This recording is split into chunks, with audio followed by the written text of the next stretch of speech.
اس زمانے کی کہانی بھی ہمیں یاد ہے جب ہمارے پاس پہننے کے لیے کپڑے بھی نہیں تھے، پیوند لگے لباس پہنتے تھے۔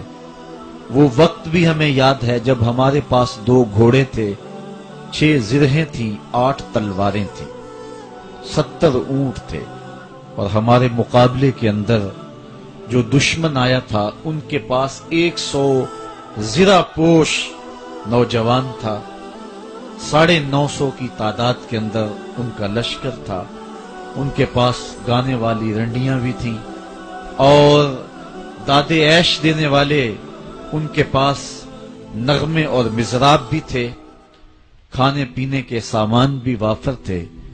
ادھر فاقہ مست لوگ جس کھجور کو چوس کے روزہ رکھتے تھے اسی کھجور کو چوس کے روزہ افطار کرتے تھے۔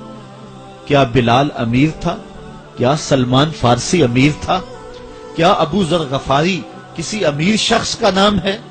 کیا بدن کے اوپر پیوند لگے لباس پہننے والے وہ فاقہ مست کیا امراء کی فہرست میں آتے تھے؟ ہمیں تو وہ کہانی بھی اسلام کی غربت کی یاد آتی ہے کہ جب احد کے اندر 70 شہیدوں کے لاشیں پڑے ہوئے ہیں تو حضرت صفیہ حضور کی پھپھی اپنے بھائی حمزہ کے لیے 2 چادریں لے کر کے کفن کی آتی ہے، تو حضور علیہ السلام نے فرمایا کہ جس قبر میں حمزہ کو دفن کیا جائے اسی قبر میں مصعب بن عمیر کو بھی کفن دیا جائے اور دفن کیا جائے، اور کہا میرے چچا کے لیے اس کی جو بہن میری پھپھو جو 2 چادریں لے آئی ہے، کہا 1 چادر ہم مصعب بن عمیر کو دیں۔ یہ مصعب بن عمیر کون ہے؟ تاریخ پڑھو، کتنی دل آویز تاریخ ہے۔ مکے میں ایک امیر ترین خاتون ہے جس کے بیٹے کا نام مصعب ہے، اور وہ اپنے بیٹے کو اتنا خوبصورت لباس پہناتی ہے اور اتنے خوبصورت خوشبو اور عطر اس کو لگاتی ہے کہ مصعب بن عمیر جن گلیوں سے گزرتے تھے دیر تک وہ گلیاں مہکتی رہتی تھی۔ لوگ کہتے تھے یہاں سے مصعب گزر کے گیا ہوگا اس لیے یہ گلیاں مہک رہی ہیں۔ اچھا پھر مصعب پہ نظر پڑتی ہے میرے محمد عربی کی، تو مصعب بن عمیر حضور کی زلفوں کا اسیر ہو جاتا ہے۔ ماں کافرہ ہے، جب پتہ چلتا ہے تو اس کا لباس بھی چھین لیتی ہے، سہولتیں اور آسودگیاں بھی واپس لے لیتی ہے۔ پھر وہ وقت بھی آیا کہ مصعب بن عمیر حبشہ کی جانب ہجرت کر جاتے ہیں۔ مکے کے حالات کچھ تھوڑے سے خوشگوار نظر آئے تو وہ حبشہ سے واپس مکے جب پلٹے تو ان کے بدن پہ جو چادر تھی وہ جگہ جگہ سے پٹی ہوئی تھی۔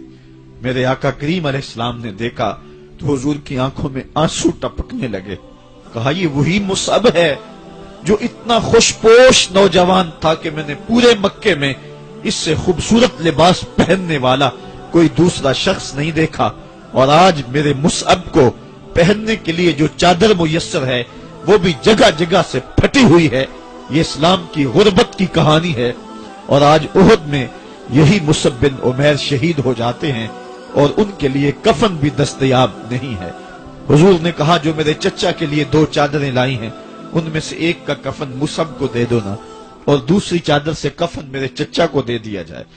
اچھا حضرت مصعب کے لیے بڑی چادر رکھ دی گئی، اور حضرت امیر حمزہ کے لیے جو چادر تھی وہ چھوٹی تھی، اگر سر ڈھانپتے تھے تو پاؤں ننگے ہو جاتے، اگر پاؤں ڈھانپتے تھے تو سر ننگا ہو جاتا۔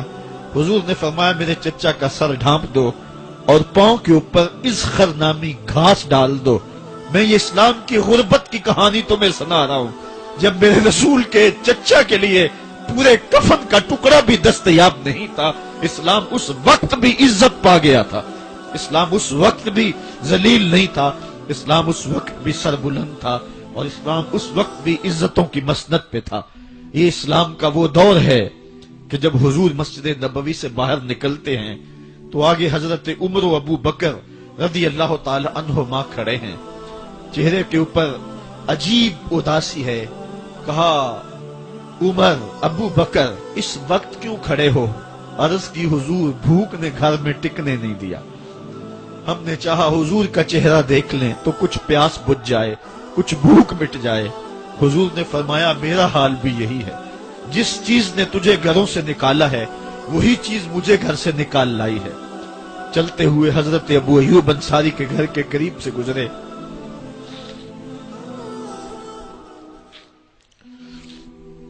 حضور کی خوشبو پا کے وہ باہر آ گئے. عرض کی بندہ نواز آج میرے مہمان نہیں بنتے؟ حضور نے کہا تمہاری مرضی. گھر لے گئے, چٹائی بچھائی, حضور کو بٹھایا, گھر والوں کو بکری کا بچہ ذبح کر کے دیا. کہا جلدی جلدی کھانا تیار کرو, میرے آقا کو بھوک لگی ہوگی. یہ کہہ کے واپس آئے, حضور کے پاس بیٹھے, نظر چہرے پہ پڑی تو گھبرا گئے. نکاحت کے آثار اتنے واضح تھے کہ سمجھ آ رہی تھی کتنے دنوں سے حضور نے کچھ نہیں کھایا. اٹھ کے باغ میں چلے گئے, کھجوروں کا خوشہ توڑا, حضور کے سامنے رکھا. کہا بندہ نواز جب تک کھانا تیار نہیں ہوتا یہ کھجوریں تناول فرمائیں. تھوڑی دیر کے بعد کھانا دسترخوان پہ لگ گیا. حضور سے عرض کی گئی حضور آئے کھانا تناول کرنے. حضور نے دسترخوان پر تشریف فرما ہو کر کے حضور نے کپڑا اٹھایا تو حضور نے جب دیکھا کہ کھانا ہے تو حضور نے ایک روٹی لی اور چند بوٹیاں اٹھائیں اور ایک خادم کو بلا کر کے کہا جاؤ ہمارے گھر دے آؤ, میری بیٹی فاطمہ کتنے دنوں سے بھوکی.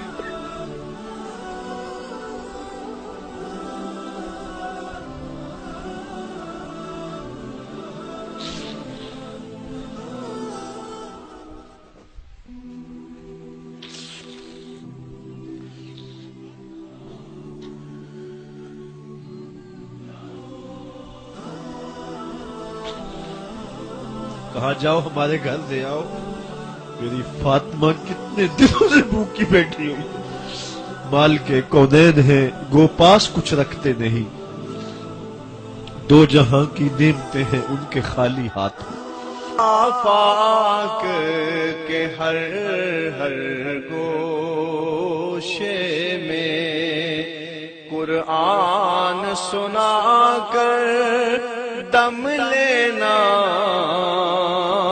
اب رکنا نہیں اب تھمنا نہیں. فردوس میں جا کر